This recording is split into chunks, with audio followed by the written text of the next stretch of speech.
تو یہ وہ چیزیں ہیں. نبی کا لعاب بھی پاک, نبی کا خون مبارک بھی پاک, نبی کا بول شریف بھی پاک, نبی کا براز شریف بھی پاک. تو نبی کے جسم سے ایسے مادے جو خارج ہوتے ہیں جو ہمارے ناپاک, وہ بھی نبی کے پاک. تو جو نبی کا خون ہو, جو نبی کا گوشت ہو, جو نبی کا حصہ ہو, جو نبی کے نور سے ہو, جو نبی کے نطفے سے ہو, وہ کتنے سراپا پاک ہوں گے. اسی لیے اللہ کے نبی نے کہا حسین و منی و انا من حسین, حسین مجھ سے ہے اور میں حسین سے ہوں. اور اپنی بیٹی فاطمہ کے لیے فرمایا کہ فاطمہ میرا گوشت ہے, فاطمہ میرا خون ہے. اور علی کے تعلق سے فرمایا علی اور میری تخلیق ایک ہی نور سے ہوئی ہے, سب کا وجود میرے وجود مبارک سے. گویا دوسرے لفظوں میں کہہ رہے ہیں کہ جس طرح میں پاک ویسے میرے اہل بیت پاک, جس طرح میں قابل تعظیم ویسے اہل بیت قابل تعظیم, جیسے میری عظمت ویسے اہل بیت اطہار کی عظمت. یہی وجہ ہے کہ انہیں کہا جاتا ہے اہل بیت اطہار. نبی کی شہزادی کا وجود کہاں سے ہے, کہاں سے ہے نبی کی اصل؟ آئیے میں بتاؤں کہ اللہ کے نبی معراج پہ تشریف لے جاتے ہیں. سرکار تشریف لے گئے معراج پر, جبریل نے جنت بھی دکھائی, دوزخ بھی دکھائی, انبیاء سے بھی ملاقات ہوئی, فرشتوں سے بھی ملاقات ہوئی. جب جنت کی سیر کر رہے اللہ کے رسول, پوری جنت کی جب سیر کر لی اور پھر جنت دوزخ سب کی سیر کرنے کے بعد بارگاہ خداوندی میں حاضر ہوئے. بارگاہ خداوندی سے انعام و اکرام اور تحائف دیے گئے. معراج کے واقعات میں سنا, آپ نے علماء سے سنا ہوگا کہ اللہ تعالیٰ نے اپنے محبوب کو تحفہ دیا. 2 تحفے دیے گئے. ایک تحفے کے بارے میں تو بہت سنا ہوگا, میں آج دوسرا تحفہ بتا رہا ہوں. اللہ نے اپنے محبوب کو خصوصی طور پر 2 تحفے عنایت فرمائے. ایک تحفہ تو نماز تھا جو امت کے لیے تھا. 50 وقت کی نماز کم ہوتے ہوتے 5 پر آ گئی اور کہا گیا 5 پڑھیں گی 50 کا ثواب پائیں گی. اس پر بھی ایک بات یاد آ رہی ہے تو میں عرض کر دیتا ہوں. ہمارے علاقے میں ایک مولوی صاحب آئے, کسی اور جماعت سے تعلق تھا, کہنے لگے کہ احمد رضا پاگل تھا. بولے معاذ اللہ, تقریر میں بولا ہے, میرے پاس اس کی ویڈیو بھی ہے. کہا وہ پاگل تھا بولے احمد رضا. آپ پوچھو گے بولے کیسے, تو سنو. بولے اس نے لکھا مصطفیٰ جان رحمت پہ لاکھوں سلام. بولتا ایک بار سلام ہے, بولے لاکھوں جاتا ہے کیا؟ بولے تو یہ رب کی رحمتوں سے مایوس لوگ ہیں. میں کیا کہہ رہا ہوں سنیں, آپ نے غور نہیں کیا جملے پہ. یہ رب کی رحمتوں سے مایوس لوگ ہیں. ہم اپنے رب کو بخیل تھوڑی جانتے ہیں. جب ہم رسول کو بخیل نہیں جانتے تو رب کو کہاں سے بخیل جانیں گے؟ یہ مایوس لوگ ہیں. تو میں نے جواب دیا تھا ایک جلسے میں, میں نے کہا کہ جناب بڑی عجیب آپ کی فطرت ہے. اعلیٰ حضرت نے کہا مصطفیٰ جان رحمت پہ لاکھوں سلام.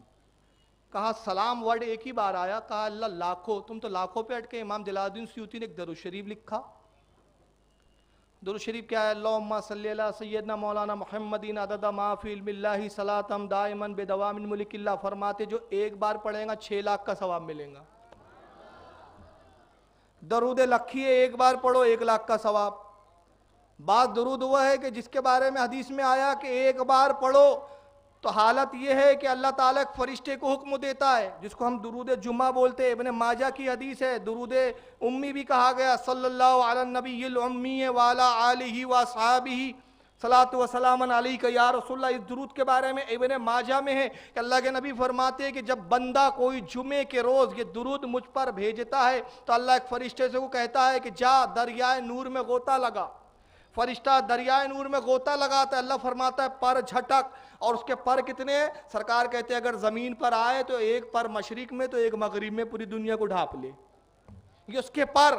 نبی پاک فرماتے پر جھاڑتا ہے اور پروں سے جو پانی کے قطرات گرتے ہیں, ہر قطرے سے اللہ ایک فرشتہ پیدا کرتا ہے اور فرشتوں سے کہتا ہے کہ تم اس بندے پر رحمتیں بھیجو, اس بندے کے تعلق سے دعائیں کرو, اس بندے کی نجات کی مغفرت کی دعائیں کرو, اور میرے محبوب پر درود بھی پڑھو. وہ فرشتے درود بھی پڑھتے ہیں, بندے کے لیے مغفرت کی دعائیں بھی کرتے ہیں. اللہ کے نبی فرماتے جتنے فرشتے درود پڑھیں گے, وہ رحمت کی دعائیں کریں گے, سب کا ثواب اس درود پڑھنے والے کے نام اعمال میں لکھا جاتا ہے.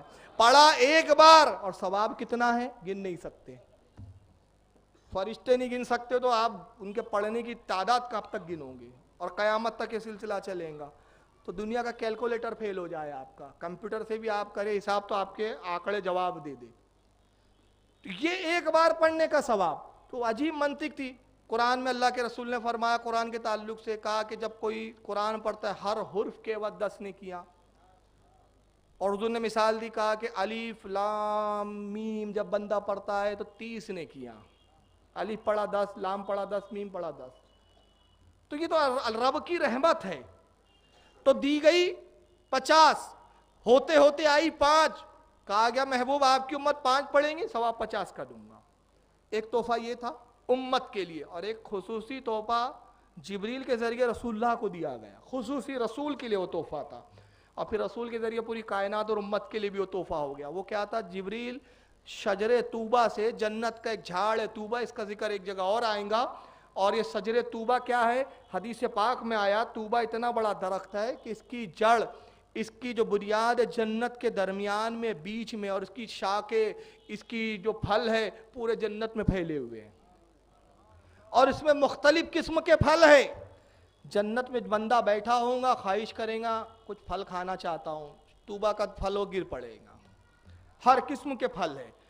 اور اس کے بعد قرآن نے اس کا ذکر کیا ان پھلوں کا سورہ بقر میں، کہ جب وہ پھل کھائیں گے جنتی تو کہیں گے یہ تو ویسے ہی جیسے ہم دنیا میں دیکھتے تھے، دنیا میں جیسے سیب کھایا تھا یہ دنیا کے سیب کی طرح ہے. کہا جائے گا اسے کھاؤ، یہ دیکھنے میں دنیا کی طرح ہے مگر مزے میں دنیا کی طرح نہیں ہے. نبی پاک فرماتے اس سیب کو بندہ کھائیں گا، ایک بار دانت ماریں گا، دنیا کے مزے سے 70 گنا زیادہ مزہ. دوسری بار اسی پھل پہ دانت لگائیں گا تو جو پہلا مزہ تھا دوسری بار میں اس مزے سے 70 گنا زیادہ پھر مزہ بڑھ جائے گا. جیسے جیسے کھاتا جائیں گا ہر بار مزہ بڑھتا جائے گا.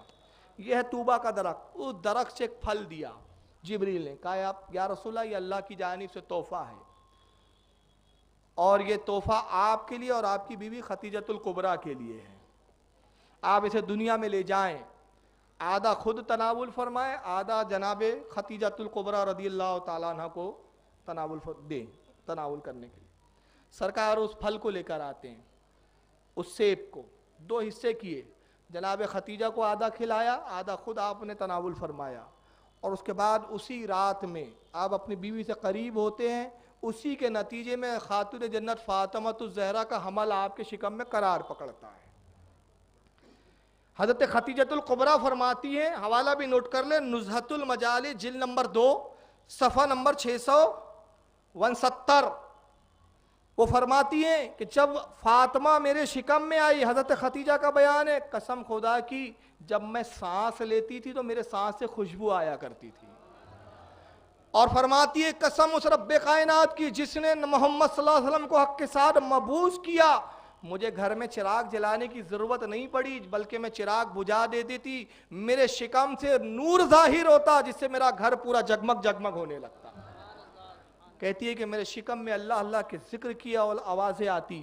اور نزہۃ المجالس میں امام عبد الرحمن الصفوری الشافعی رحمۃ اللہ علیہ یہاں تک نقل کرتے ہیں، امام نصفی رضی اللہ تعالیٰ عنہ کے حوالے سے امام نصفی جو صاحب تفسیر مدارک، جن کی تفسیر مدارک بڑی معتبر تفاسیر میں مانی جاتی ہے قرآن کے، ان کے حوالے سے روایت کرتے فرماتے ہیں کہ حضرت خدیجہ یہاں تک فرماتی ہیں کہ جب گھر میں کوئی نہیں ہوتا تو فاطمہ شکم سے مجھ سے گفتگو کیا کرتی تھی، میں اپنی بیٹی فاطمہ سے گفتگو کیا کرتی تھی. کتنی پاکیزہ تھی جناب خاتون جنت، کتنی طاہر خاتون جنت، کتنا مقدس ہے آپ کا وجود مبارک کہ ابھی ماں کے شکم میں قرار پکڑا ہی نہیں کہ اپنی ماں سے گفتگو بھی فرما رہی ہے. اور اس کے بعد فرماتی ہے کہ جب فاطمہ کے تولد ہونے کا وقت آیا، ولادت کا وقت آیا، تو میں نے اپنی کنیزوں سے کہا جاؤ عرب کی کچھ اچھی دائیوں کو لے کر آؤ. کنیزیں گئی، واپس آئی مایوس، کہا کہ کوئی دائی آنے کے لیے تیار نہیں. حالانکہ روایت مجھے تھوڑی سی عجیب لگی، لیکن بہرحال نزہۃ المجالس میں جلد نمبر 2 صفحہ 668 پہ امام عبد الرحمن نے اس کو نقل کیا جو میں بیان کر رہا ہوں. اب روایت کی کیا حیثیت ہے وہ تو حضرت امام عبد الرحمن ہی جانے، اس میں انہوں نے سند پر کوئی بات بھی نہیں کی، اگرچہ ضعیف ہی کیوں نہ ہو لیکن تھوڑی عجیب لگی مجھے. بہرحال روایت یہ بتاتے ہیں، وہ لکھتے ہیں کہ آپ نے جب کنیزوں کو بھیجا تو کنیزوں نے آنے سے انکار کر دیا. وہ کنیزوں نہیں، معاف کیجیے گا، دائیوں نے، کنیزوں کو بھیجا، دائیوں نے آنے سے انکار کر دیا. وہ خالی ہاتھ لوٹی. حضرت خدیجہ فرماتی ہے کہ کیا بات ہے، تم دائیوں کو ساتھ میں لے کر نہیں آئی؟ مجھے شدت کا درد ہو رہا ہے، بچے کے پیدا ہونے کا وقت آ چکا ہے، عنقریب وہ بچہ جو میرے شکم میں تولود ہونے والا ہے. تو کنیزوں نے کہا کہ آقا اے ہماری آقا ہم بڑی مجبور ہے، پریشان ہیں، معاملہ یہ ہے کہ ان دائیوں نے آنے سے انکار کر دیا اور کہتی ہیں کہ اس نے محمد کا دین قبول کر لیا ہے، ہمارے خداؤں کا انکار کرتی ہے، اس لیے ہم نہیں آئیں گی۔ یہ وجہ ہے۔ خدیجہ اگر محمد کا دین نہ مانتی، اپنے شوہر کے نقش قدم پر نہ چلتی تو شاید ہم آ جاتی، مگر انہوں نے اپنے شوہر کے اس دین کو مان لیا جس میں ہمارے معبودوں کو برا بھلا کہا جاتا ہے، ہمارے معبودوں کا انکار ہے، اس لیے ہم نہیں آئیں گی۔ حضرت خدیجہ پریشان تھی، سرکار حجر اقدس میں داخل ہوئے، حضرت خدیجہ کو دیکھا کہ آپ تڑپ رہی ہیں، فرمایا خدیجہ اطمینان رکھو، تم محمد صلی اللہ علیہ وسلم پر ایمان لائی، ان قریب اللہ تعالیٰ غیب سے ایسے اسباب مہیا کریں گا جہاں تم گمان بھی نہیں کر سکتی۔ چنانچہ روایت میں لکھتے ہیں کہ جناب حوا تشریف لاتی ہے، حضرت آسیہ ساتھ میں ہیں، حضرت مریم ساتھ میں ہے، حضرت عیسیٰ علیہ السلام کی جو ہے والدہ محترمہ، اور حضرت کلثوم جو حضرت موسیٰ کی ہمشیرہ ہے، جس نے جناب موسیٰ کو ایک ٹوکرے میں رکھ کے دریائے نیل میں چھوڑ دیا تھا۔ یہ ساری مومنات عورتیں، خواتین جنت سے زمین پر آتی ہے، اور کس لیے آ رہی ہے؟ خاتون جنت کی تولود ہونے کا، پیدا ہونے کا وقت قریب ہے، خدیجہ کی دائی بن کر آتی ہے۔ تو آپ نبی کی بیٹی کا اندازہ لگائیں تقدس کا، کہ جس کی ولادت کے وقت حوا جیسی نبی کی بیوی دائی ہو، اس کا مقام کتنا بلند ہوگا، کیا مقام ہوگا خاتون جنت کا۔ یہ بیویاں آ کے دائی کے فرائض انجام دیتی ہے۔ حضرت فاطمہ الزہرا کی ولادت ہوتی ہے، اور جناب فاطمہ کب پیدا ہوئی؟ اعلان نبوت کا پہلا سال۔ اب اس کو یاد رکھیں گا کیونکہ اس تعلق سے آگے کچھ میری گفتگو آئیں گی جو بڑی اہم ہوں گی۔ اعلان نبوت کا پہلا سال، حضرت فاطمہ سے پہلے بھی حضرت خدیجہ سے کچھ لڑکیاں تھیں، لڑکے بھی تھے، جتنے رسول اللہ کی صاحبزادے ہیں سب خدیجۃ الکبریٰ سے ہیں، جتنی نرینہ اور کیا کہنا چاہیے صاحبزادیاں ہیں اور صاحبزادے ہیں، سب حضرت خدیجہ سے، سوائے حضرت ابراہیم کے جو حضرت ماریہ قبطیہ سے پیدا ہوئے، ان کا ذکر انشاءاللہ اپنے موقع پر آئیں گا۔ حضرت محسن، حضرت قاسم یہ حضرت خدیجۃ الکبریٰ سے، حضرت کلثوم، حضرت زینب یہ حضرت خدیجۃ الکبریٰ سے۔ دو بہنیں پہلے اور بھی تھی، حضرت فاطمہ واحد ہے، ان کی فضیلت جو تمام بہنوں پر فوقیت رکھتی ہے وہ یہ کہ جتنے رسول اللہ کی صاحبزادیاں تشریف لائی دنیا میں یا پیدا ہوئی وہ اعلان نبوت سے پہلے واحد حضرت فاطمہ ہے کہ جب آپ تشریف لائی اس وقت جب رسول اللہ نے اعلان نبوت فرما دیا تھا، دور نبوت میں آپ پیدا ہوتی ہے۔ حضرت فاطمہ کی ولادت ہوئی تو آپ کا بچپنا بڑا مقدس بچپنا تھا۔ اللہ کے رسول نے آپ کا اپنی چچی کے نام پر نام رکھا فاطمہ۔ کیا نام رکھا؟ فاطمہ، کیونکہ آپ کو اپنی چچی سے بڑی محبت تھی۔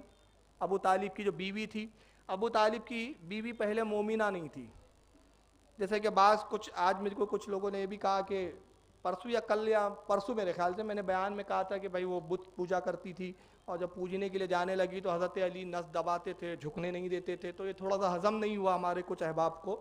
تو میں عرض کر دوں کہ اس کو امام عبد الرحمن صفوری نے نزہۃ المجالس میں لکھا ہے اور بھی لوگوں نے لکھا ہے۔ تو یہ اس وقت کی بات ہے جب علی پیدا ہوئے تھے، اس وقت تو اعلان نبوت کیا ہی نہیں تھا رسول اللہ نے، تو یہ سب مشرک تھے۔ سرکار نے جب اعلان نبوت فرمایا تو حضرت فاطمہ بنت اسد رسول اللہ کی جو چچی وہ ایمان لائی، اور حضور کی موجودگی میں، حضور کی زندگی میں ہی، بظاہری زندگی میں آپ کا وصال ہوا۔ اللہ کے نبی نے خود قبر مبارک کھودی اور خود اس قبر میں لیٹے تاکہ تبرک ہو جائے، برکت آ جائے، اور اپنی چچی کے لیے مغفرت کی بھی دعا کی۔ چچی کو آپ ماں کہہ کر پکارتے تھے، بڑی محبت فرماتے تھے، چنانچہ اپنے چچی کے نام پر اپنی بیٹی کا نام رکھا فاطمہ۔ اب فاطمہ کے عربی زبان میں کیا معنی ہوتے ہیں؟ جہنم سے آزاد کرنے والی۔ کیا معنی ہوتے ہیں؟ جہنم سے آزاد کرنے والی۔ یہ سب نکات آپ ذہن میں رکھیں۔ اب یہ معنی میں نہیں بیان کر رہا ہوں، اس کو خود اللہ کے رسول نے بیان کیے۔ یہ فاطمہ کسی لغت کے معنی کے محتاج نہیں ہے، نبی نے خود اس لفظ کے معنی تجویز فرمائے۔ چنانچہ آئی حدیث پاک عن انس بن مالک رضی اللہ تعالیٰ، حضرت انس بن مالک روایت کرتے ہیں قال قال رسول اللہ صلی اللہ علیہ وسلم، وہ کہتے ہیں کہ اللہ کے نبی صلی اللہ علیہ وسلم نے ارشاد فرمایا، سرکار ارشاد فرماتے ہیں انما سمیت ابنتی فاطمہ لان اللہ فطامها ومحبیها عن النار۔ اللہ کے نبی فرماتے لوگوں میں نے اپنی بیٹی کا نام فاطمہ اس لیے رکھا کہ اللہ تعالیٰ نے اس کے چاہنے والوں کو جہنم سے آزاد فرما دیا ہے۔ کس کو؟ جو میری بیٹی فاطمہ سے محبت رکھیں گا، فاطمہ کے محبوں کو جہنم سے آزاد فرما دیا ہے۔ کتنا آسان پروانہ دے دیا رسول اللہ نے، کہا میں نے اپنی بیٹی کا نام فاطمہ اسی لیے رکھا، جہنم سے آزاد کرانے والی اس لیے رکھا کہ جہنم سے آزاد کرانے والی کیوں ہے؟ جو میری بیٹی فاطمہ سے محبت رکھے، صرف اتنا کام کرے، محبت رکھے، جہنم سے آزاد ہوتا جائے گا، اس لیے میں نے رکھا۔ اس حدیث کو کنز العمال کے اندر جلد نمبر 6 صفحہ 219 پر امام حسام الدین ہندی رحمۃ اللہ علیہ نے نقل کیا، اور السوائق المحرقہ حضرت امام ابن حجر الحیتمی المکی رحمۃ اللہ علیہ نے صفحہ 151 پر نقل کیا۔ اور آئیے حضرت خاتون جنت کا نام فاطمہ کیوں ہے؟ دوسری حدیث جو صحیح سند کے ساتھ آتی ہے، ان عبداللہ ابن مسعود رضی اللہ تعالیٰ عنہ، یہ حضرت عبداللہ ابن مسعود سے روایت ہے جو امت رسول اللہ کے فقیہ ہے، سرکار نے ان کو فقیہ فرمایا، بہت جلیل و قدر صحابی۔ بلکہ حضرت عبداللہ کی فضیلت میں ایک حدیث میں سرکار فرماتے ہیں کہ لوگ ایمان لائے مگر عبداللہ کے کپڑے، عبداللہ کا لباس، عبداللہ کی چھڑی بھی مجھ پر ایمان لائی ہے۔ یہ عبداللہ ابن مسعود ہے، فقیہ صحابی، ان سے روایت ہے، وہ کہتے قال رسول اللہ صلی اللہ علیہ وسلم، وہ فرماتے ہیں کہ اللہ کے نبی نے ارشاد فرمایا، اِنَّ فاطمة احسنت فرجها فحرم اللہ ذریاتها علی النار۔ اللہ کے نبی فرماتے ہیں کہ فاطمہ نے، میری بیٹی فاطمہ نے اپنی پارسائی کی حفاظت کی۔ اب یہاں ایک عربی لفظ ہے کہ بات یاد آ رہی ہے، حالانکہ بیان پھر لمبا ہو جاتا ہے، لیکن جب تک عقائد آپ کے سمجھ بھی نہیں آئے تو میں سمجھتا ہوں اس مجالس کا کوئی مقصد پھر نہیں ہے۔ عربی زبان میں ایک لفظ آیا ہے فرجہا، فرج سے بنا ہے، جس کے معنی لفظی شرمگاہ ہوتے ہیں، مگر ہمارے علماء اہل سنت جب ترجمہ کرتے ہیں تو کتنا محتاط ترجمہ کرتے ہیں، جیسے کہ میں ابھی بہت محتاط ترجمہ کر رہا ہوں کہ پارسائی کی حفاظت کی، یہ اعلیٰ حضرت کا صدقہ ہے۔ اگر ہمارے درمیان سے اعلیٰ حضرت ہٹ جائے نا تو پتہ نہیں ہم کیا کیا نہ کریں۔ اب میں اس کی ایک مثال لیتا ہوں، قرآن میں حضرت مریم کا ذکر آیا اور وہاں بھی لفظ فرجہ آیا، اور قرآن نے کہا مریم نے اپنی فرج کی، میں قرآن کے الفاظ کہہ رہا ہوں، اپنی فرج کی حفاظت کی۔ تو اشرف علی تھانوی صاحب نے ترجمہ کیا، محمود الحسن صاحب نے ترجمہ کیا، انتہائی بھوندا ترجمہ۔ مولانا اشرف علی تھانوی صاحب ترجمہ کرتے ہیں اور مریم نے اپنی شرمگاہ کی حفاظت کی۔ اب اندازہ لگائیے مریم کون ہے؟ حضرت عیسیٰ علیہ السلام کی والدہ، ہماری مائیں ان کی عظمت پر قربان ہے نا، نبی کی وہ ہے، والدہ محترمہ ہے، ہماری مائیں ان پر قربان، ان کے تعلق سے قرآن بیان کر رہا ہے۔ اور فرجہ کا ترجمہ یہ لوگ کیا کر رہے ہیں؟ مریم نے اپنی شرمگاہ کی حفاظت کی، یعنی جو بہت ڈوب کے پڑھ رہا ہے، سمجھ کے پڑھ رہا ہے قرآن، تو تصور کہاں جائیں گا؟ میں لفظ نہیں کہہ رہا ہوں، آپ کے فہم پر چھوڑ رہا ہوں۔ لفظ شرمگاہ ہی ملا ان کو، مگر قربان جائیے کنز الایمان پر اعلیٰ حضرت کے، اعلیٰ حضرت نے کیا بہترین ترجمہ کیا، کہا مریم نے اپنی پارسائی کی حفاظت کی، فہموں اور ادراک کو بھی پارسا بنا دیا اعلیٰ حضرت نے، تو یہ اعلیٰ حضرت کا صدقہ ہے۔ تو اللہ کے نبی کہتے ہیں کہ میری بیٹی فاطمہ نے اپنی پارسائی کی حفاظت کی، فحرم اللہ ذریتها علی النار، تو اللہ نے اس کی قیامت تک کی اولادوں پر جہنم کی آگ کو حرام کر دیا ہے۔ ایک دو اولادیں نہیں، جتنے سادات ہیں سب بخش دیے جائیں گے انشاءاللہ۔ صرف کس بنا پر؟ فاطمہ کا خون ہے وہ۔ اسی لیے اعلیٰ فرماتے ہیں کہ سید اگر بد مذہب بھی ہو جائے تو تب بھی اس کی تعظیم نہیں جاتی، جب تک اس کی بد مذہبی حد کفر تک نہ پہنچے۔ اگر معاذ اللہ استغفر اللہ ثم معاذ اللہ کوئی سید زیادہ کفر کر دے تب نسب کٹ جاتا ہے، لیکن اگر کفر نہیں کیا، گناہ گار ہے، فاسق ہے، فاجر ہے، خطا کار ہے، سیاہ کار ہے، تب بھی اس کی تعظیم نہیں جائیں گے، اس لیے کہ رسول اللہ سے اس کو نسبت ہے، خاندان نبوت کا چشم و چراغ ہے، اس کے لیے بشارت ہے۔ چنانچہ رسول اللہ کہہ رہے ہیں کہ فاطمہ کا نام فاطمہ اس لیے ہے کہ اس نے اپنی پارسائی کی حفاظت کی، اور اس نے اپنی پارسائی کی حفاظت کی تو اللہ نے یہ انعام نازل کیا کہ اس کی ذریت میں جتنے لوگ ہوں گے، قیامت تک جتنی اس کی نسلوں میں لوگ آئیں گے، سب کو اللہ نے جہنم سے آزاد کر دیا، جہنم کی آگ ان پر حرام کر دی۔ اس حدیث کو صحیح الاسناد کہا امام حاکم نے، اور المستدرک کے اندر جلد نمبر 3 صفحہ 179 حدیث نمبر 4790 پر نقل کیا۔ اور حضرت امام بزار نے المسند کے اندر جلد نمبر 5 صفحہ 223 حدیث نمبر 1829 پہ، اور امام ابو نعیم نے حلیۃ الاولیاء کے اندر جلد نمبر 4 صفحہ 188 پر، اور حضرت امام مناوی نے فتح القدیر کے اندر جلد نمبر 2 صفحہ 462 پر اس حدیث کو نقل کیا۔ چنانچہ اللہ کے نبی کہتے ہیں کہ میں نے اپنی بیٹی فاطمہ کا نام فاطمہ اس لیے رکھا کہ اس کے چاہنے والے بھی جہنم سے آزاد، اس کی اولاد بھی جہنم سے آزاد، اور اللہ کے نبی نے پورا نام کیا رکھا؟ فاطمۃ الزہرا۔ زہرا بھی رسول اللہ نے لقب عطا کیا۔ زہرا کے معنی ہوتے ہیں جنت کی کلی۔ اب جنت کی کلی کیوں تھی؟ آئیے اس کے لیے میں اپنے الفاظ نہ کہتے ہوئے آپ کو بتاتا چلوں۔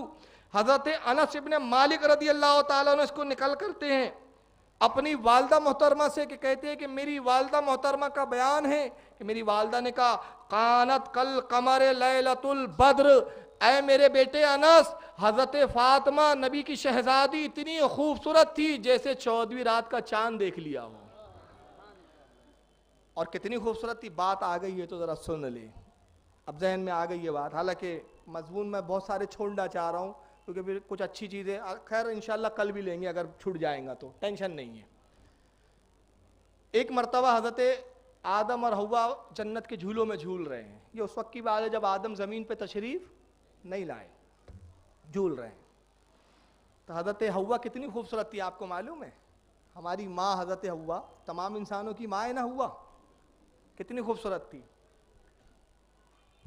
آپ اس خوبصورتی کا اندازہ اس سے لگائے کہ اللہ کے رسول حدیث میں فرماتے ہیں کہ اللہ نے جو حوا کو، میری ماں حوا کو، یہ فرمایا میری ماں حوا کو جو حسن دیا تھا 100 حصے کیے حسن کے، اللہ نے جب حسن کو پیدا کیا، حسن کی تخلیق کی، 100 حصے کیے، 99 حصے میری ماں حضرت حوا کو دے دیے، 99 حصے، اور ایک حصے کو پوری کائنات کی عورتوں اور مردوں میں پھیلا دیا۔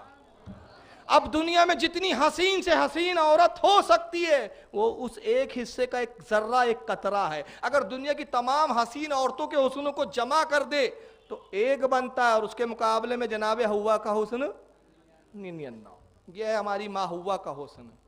اور ایک جگہ اللہ کے نبی نے ایک حدیث میں مثال دی کہ حضرت حوا کا رنگ، چہرے کا رنگ ناخون کی طرح تھا۔ ہمارا ناخون ہے نا، اور یہ ہمارا ناخون ہے، کچھ لوگوں کا نام ناخون کھردورا رہتا ہے، فرمایا تم ناخون سے یہ سمجھو جیسے کسی شیرخوار بچے کا ناخون ہوتا ہے، دودھ پیتے بچے کا ناخون دیکھو، اور کون سا بچہ جو بڑا خوبصورت ہو، اچھا گورا خوب چٹا ہو، اس بچے کا ناخون دیکھو کتنا خوشنما معلوم ہوگا۔ تو نبی نے اپنی والدہ حضرت حوا کے رنگ کی مثال ایسی دی، مثال ہے یہ، حالانکہ جب یہ طے ہو گیا کہ جتنا حسن ہے وہ ایک حصہ ہے تو وہ بھی مثال بھی تمثیل بھی سمجھانے کے لیے، مقابلہ اور تقابل ہو بھی نہیں سکتا، اتنی حسین تھی۔ حضرت حوا اور آدم بیٹھے ہوئے تو جناب آدم علیہ السلام کے دل میں خیال آتا ہے کہ اللہ نے میری بیوی کو جو حسن دیا ہے ایسا حسن تو پوری جنت میں کسی کو بھی نہیں ہے، حوروں کو بھی نہیں ہے، حوروں کو بھی جو حسن کا صدقہ ملا ہے میری بیوی کے صدقے میں ملا ہے، کائنات میں شاید میری بیوی سے زیادہ کوئی حسین نہیں ہوں گی، یہ تصور ہو رہا ہے۔ خیال آ گیا، جبریل آتے ہیں، کہتا ہے سلام کرتے، کہتے ہیں کہ آدم علیہ السلام، اللہ فرماتا ہے کہ آپ کو جنت کا ایک گوشہ میں دکھاؤں جو اب تک آپ سے پوشیدہ ہے۔ آپ نے جنت بہت دیکھی ہوں گی لیکن وہ جنت کا گوشہ آپ نے نہیں دیکھا، چلیے ہمارے ساتھ۔ حضرت حوا اور آدم کو لیا گئے تو کیا دیکھتے ہیں کہ ایک جھولے میں ایک حسین جوڑا جھولا جھول رہا ہے جنت کے۔ حضرت حوا نے دیکھا تو چونک گئی، کیونکہ حضرت حوا کا حسن اس کے مقابلے میں بالکل پھیکا تھا۔ حضرت آدم نے دیکھا تو آنکھیں پھٹی کی پھٹی رہ گئی، کہا جبریل یہ کون ہے جس نے میری بیوی حوا کے حسن کو ماندن کر دیا ہے؟ میرے بیوی حوا کا حسن اس کے مقابلے میں کچھ بھی نہیں، اگر یہ 100 حصے ہیں تو یہ ایک حصہ ہے، یہ کون ہے؟ کہا آدم مبارک ہو، یہ آپ ہی کی نسل میں آپ کی بیٹی ہے۔ کہا کون؟ کہا یہ رسول اللہ آپ کے بیٹے ہوں گے، ان کی شہزادی فاطمہ زہرا ہے، یہ ابھی پیدا نہیں ہوئی ہے، اللہ نے ان کے حسن کی آپ کو جھلک دکھائی ہے کیونکہ آپ کے دل میں خیال آ گیا تھا، اور یہ ان کے ساتھ ان کے شوہر علی مولا کائنات ہے، یہ حسن تھا فاطمہ کا۔ مگر دنیا میں آئی تو وہ حسن کی تاب کون لاتا؟ ایک نظر، ایک جھلک دیکھنے کی تاب نہیں عالم کو، وہ اگر پردہ کرے کون تماشائی ہو؟ تو یہ سب حجابات میں تھی، اور اتنی باپردہ تھی کہ حضرت علی فرماتے قسم پروردگار کی میری بیوی فاطمہ سے زیادہ بغیرت باپردہ کوئی خاتون میں نے نہیں دیکھا، اس کے بال کو بھی آسمان نے کبھی نہیں دیکھا۔ کبھی اگر آپ صحن میں بھی آئیے گھر کے تو سر پہ چادر یا دوپٹہ رہا ہے، بال نہیں رہا۔ ایک مرتبہ رسول اللہ تشریف لے جاتے ہیں، ساتھ میں ایک صحابی ہے، بات آ گئی عرض کرتا چلوں، آواز دیا آپ نے اے فاطمہ بنت نبی صلی اللہ علیہ وسلم میں تمہارا والد، کیا اجازت ہے کہ میں اندر آؤں؟ عرض کرتی یا رسول اللہ آپ تنہا ہے کہ ساتھ میں کوئی اور ہے؟ بابا جان کوئی اور ہے؟ کہاں میرے ساتھ میرے ایک صحابی ہے۔ کہا آپ فرماتی ہے، عرض کرتی ہے بابا جان میرے پاس اوڑھنے کے لیے صرف ایک چادر ہے اور وہ بھی جگہ جگہ سے پھٹ چکی ہے، میرے سر کے بال پوری طرح ڈھکے ہوئے نہیں ہیں، مگر چونکہ آپ میرے والد ہیں تو آپ کے لیے وہ پردے کا حکم نہیں، مگر آپ کے ساتھ جو صحابی ہے ان سے تو پردہ ضروری ہے۔ اللہ کے رسول نے اپنی چادر اقدس اندر ڈالی، حضرت خاتون جنت نے اس چادر کو اوڑھا، تب رسول اللہ اپنے صحابی کے ساتھ داخل ہوئے ہیں۔ یعنی یہ پردے کا عالم تھا، اور میں پردے کی انتہا آگے اختتام پر بتاؤں گا انشاءاللہ۔ تو بہرحال اتنی حسین تھی تو رسول اللہ نے کیا نام رکھا اپنی بیٹی کا؟ فاطمہ، اور لقب کیا رکھا؟ زہرا۔ زہرا کے معنی ہوتے جنت کی کلی، جنت کی کلی، اور کلی کتنی خوبصورت، کلی کس کو کہتے ہیں؟ گلاب کے پھول کی کلی دیکھا ہے آپ نے کبھی؟ پھول سے زیادہ حسین کیا ہوتی ہے؟ کلی۔ تو جنت کی کلی یہ لقب آپ نے فرمایا۔ آپ کا بچپنا بڑا مقدس، یہ عالم تھا کہ بہت کم عمری سے ہی آپ مطلب اپنے والد کی تبلیغ میں معاون و مددگار رہی۔ بہت سارے واقعات ہیں کہ جب ابو جہل اوجڑی ڈال دیتا تو آپ چھوٹی تھی، جاتی تھی اوجڑی کو گراتی تھی، اور آپ غصے کے عالم میں، جلال کے عالم میں دعائے ہلاکت کرنا چاہتی ہے، اللہ کے نبی روک دیا کرتے تھے، بیٹی میں رحمت للعالمین بنا کر بھیجا گیا ہوں، تم میری شہزادی ہو، انہیں بد دعا نہ دو، انہیں ہلاکت کی دعا نہ کرو۔ نبی کے ساتھ تبلیغ میں معاون و مددگار رہی۔ جب 9 سال کی عمر ہوتی ہے جناب فاطمہ کی، میں بہت ساری چیزیں چھوڑ رہا ہوں، جب 9 سال ہوتی ہے حضرت خاتون جنت کی، اس وقت آپ کی والدہ حضرت خدیجہ سخت علیل ہوتی ہے، اور یہ مرض الموت ہے۔ اپنی بیٹی کو بلایا ایک دن، اب دیکھیے خاتون جنت کا مقام دیکھیں یہاں، اور خدیجۃ الکبریٰ کا بھی مقام دیکھیں، نہ روئے زمین میں ایسی مقدس ماں تھی، نہ ایسی مقدس بیٹی تھی، بڑا مقدس گھرانہ تھا یہ۔ اپنی بیٹی فاطمہ کو بلاتی ہے، کہتی بیٹی فاطمہ شاید اب وہ وقت آ گیا ہے کہ میں اپنے رب سے ملاقات کروں، میری ایک خواہش ہے، اور رسول اللہ صلی اللہ علیہ وسلم جو ہے تمہاری کسی بات کا انکار نہیں فرماتے، تمہیں بہت چاہتے ہیں، تم جو خواہش ظاہر کرتی ہو رسول اللہ قبول کر لیتے۔ میری زندگی کسی بھی آخری خواہش ہے، اور جس کو میں تمہارے توسط سے، تمہارے وسیلے سے نبی کی بارگاہ میں عرض کرنا چاہتی ہوں۔ وسیلہ یہاں بھی آ رہا ہے، اور اس روایت کو لکھا کس نے؟ حوالہ بھی بتا دوں، جس کتاب میں نے پڑھا، ابھی تو وقت نہیں تھا تلاش کروں، اور بھی کتابوں میں ہوں گا، اور روضۃ الشہداء، جس کے لکھنے والے حضرت شاہ عبد العزیز محدث دہلوی، جن کو علماء دیوبند بھی بہت مانتے ہیں، غیر مقلدین بھی مانتے ہیں۔ صفحہ نمبر 54 پہ انہوں نے اس روایت کو نقل کیا، حضرت شاہ عبد العزیز محدث دہلوی رحمۃ اللہ علیہ۔ تو کہتی ہے کہ بیٹی میں تمہارے توسط سے، تمہارے وسیلے سے رسول اللہ سے ایک خواہش ظاہر کرنا چاہتی ہوں۔ گویا عقیدہ بتا رہی ہے کہ جب میں نبی کی بیوی ہو کر نبی کی بارگاہ میں نبی کی بیٹی کا وسیلہ لیتی ہوں تو تمہیں کتنا وسیلہ لینا چاہیے۔ اس لیے تو اعلیٰ حضرت نے وہیں سے سیکھا ہے، تیری سرکار میں لاتا ہے رضا اس کو شفیع، جو میرا غوث ہے اور لاڈلا بیٹا تیرا۔ بیٹے کو نبی کی بارگاہ میں وسیلہ بنا رہے ہیں، وہیں سے سیکھا ہے۔ تو خاتون جنت عرض کرتی ہے امی جان کہیے کیا آپ کی خواہش ہے؟ کہا کہ میں چاہتی ہوں کہ میرا کفن وہ چادر ہو کہ جس وقت رسول اللہ پر وحی آتی تھی سرکار اس چادر کو اوڑھ لیا کرتے تھے، جس چادر میں وحی آتی تھی وہ چادر میرا کفن ہو۔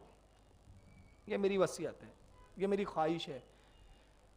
خاتون جنت چاہتی ہے، اپنے والد سے عرض کرتی ہے، رسول اللہ کی آنکھوں میں آنسو آ گئے۔ آپ چادر اقدس لے کر آتے اپنی، وہی نورانی چادر جس میں چند پیون بھی لگے ہوئے ہیں، بظاہر پیوند ہے مگر وہ چادر وہ ہے جس پر فرشتے نثار ہوا کرتے ہیں، جس پر رحمت الہی کا ہمہ وقت نزول ہوتا ہے، جسے اوڑھتے ہیں تو اس کے اندر جبریل آ کے وہی نازل کرتے ہیں۔ وہ چادر اطہر سرکار لے کر آتے ہیں، کہتے ہیں کہ ختیجہ آپ مجھ سے کہتی تو کیا میں انکار کرتا؟ یہ لو چادر، تمہاری خواہش ہے تو اسی کا یہ کفن تمہارا ہوگا۔ تبھی جبریل حاضر ہوتے، کہتے یا رسول اللہ یہ چادر آپ اپنے پاس رکھیے۔ اللہ فرماتا اس چادر کو آپ اپنے پاس رکھیے۔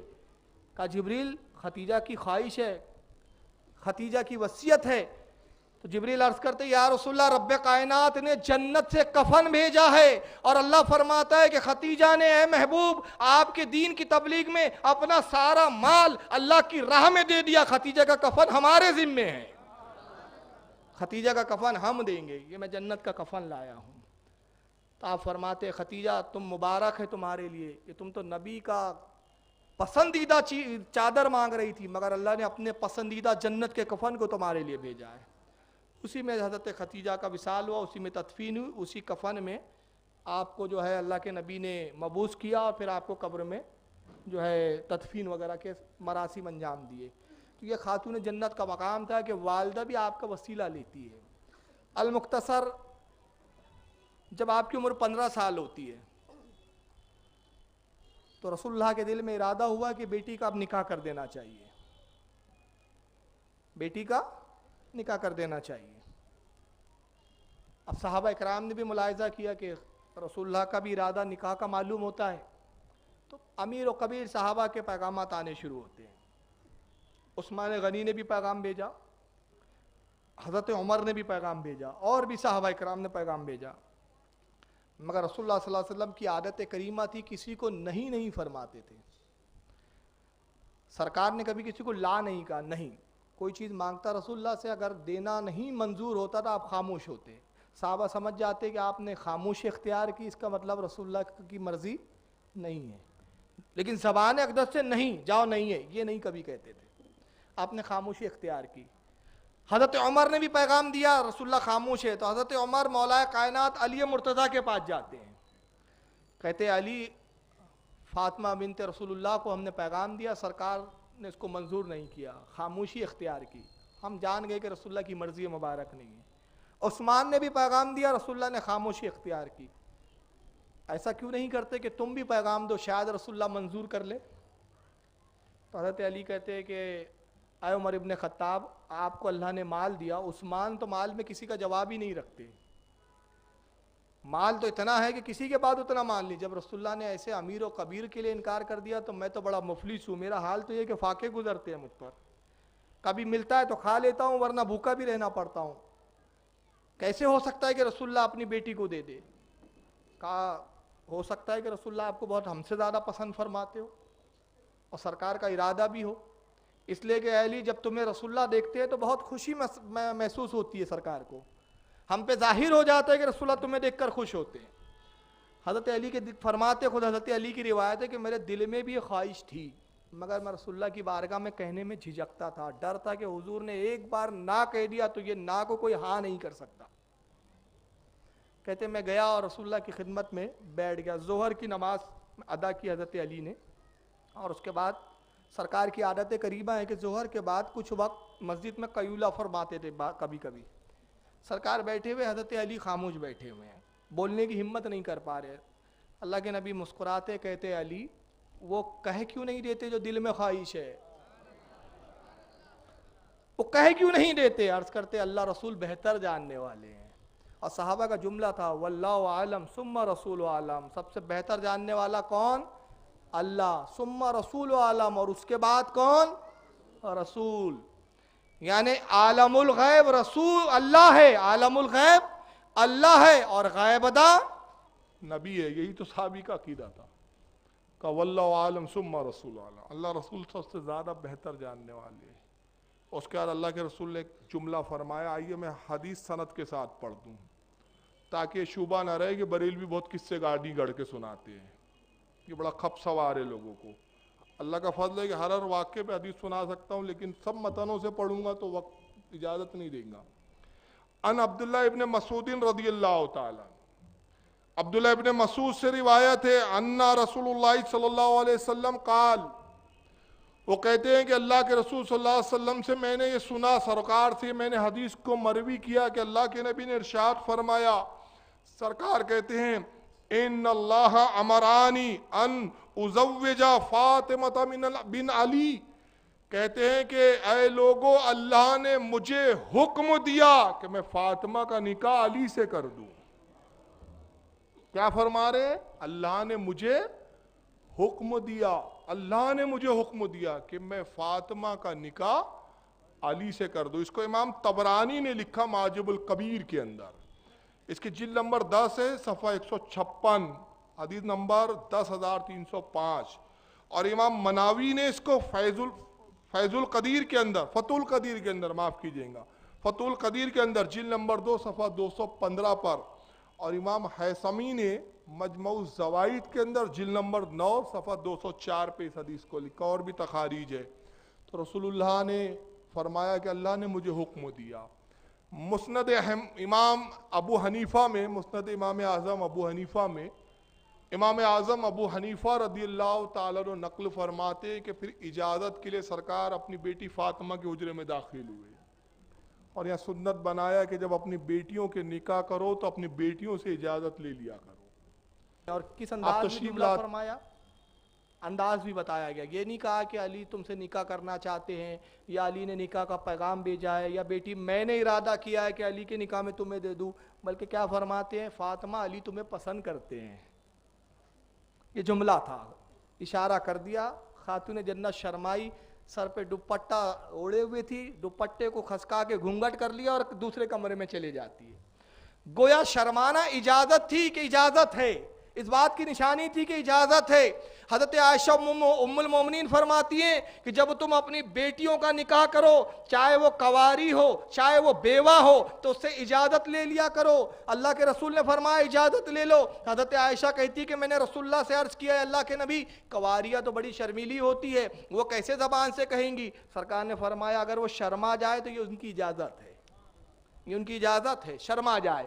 اور اگر وہ شرمائے نہیں بلکہ گھور کے دیکھے, غصے میں دیکھے, کچھ اٹھ پٹانگ جملے بولے, کچھ ایسے اشاروں میں بولے, سمجھ لو اس کو رشتہ منظور نہیں ہے. اور اگر کسی بیٹی کو رشتہ منظور نہیں ہے تو پھر روئے زمین پر بادشاہ اسلام کو بھی حق نہیں کہ وہ نکاح زبردستی کروائے. یہ اسلامی مزاج ہے.